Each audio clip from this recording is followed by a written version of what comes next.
তো হ্যালো বন্ধুরা, আজ আমি বলবো নেটওয়ার্ক মার্কেটিং এ সাকসেস হওয়ার জন্য চারটে স্কিল, যে চারটে স্কিল আপনার লাইফের জন্য খুবই ভ্যালু হবে। যে চারটে স্কিল মেনে প্রতিটা লিডার সাকসেসফুল মানুষ আজ নেটওয়ার্ক মার্কেটিং এ সাকসেস হয়ে যাচ্ছে।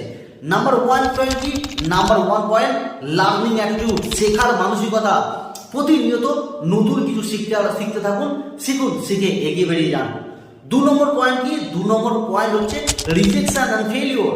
তো রিজেকশন তো আসবেই, সাকসেসের রাস্তায় এগিয়ে যখন যাবেন রিজেকশন আসবে, তো রিজেকশনকে দেখে ভয় পাবেন না। 3 নম্বর পয়েন্ট কি? স্ট্রুথ অ্যানালাইসিস, মানে নিজেকে চিনতে শিখুন। আপনার উইকনেস কোথায়, আপনার অপরচুনিটি কোথায়, নিজেকে কোশ্চেন করুন, নিজের ভালো কোথায় খারাপ কোথায় সেটাকে অ্যানালাইসিস করে বার করুন। 4 নম্বর পয়েন্ট, সব থেকে গুরুত্বপূর্ণ যে পয়েন্ট, লিডারশিপ কোয়ালিটি। নিজের মধ্যে লিডারশিপ কোয়ালিটি মেনটেন করুন। তো নেটওয়ার্ক মার্কেটিং এই 4টি পয়েন্ট যদি আপনি মেনে কাজ করতে পারেন, লাইফে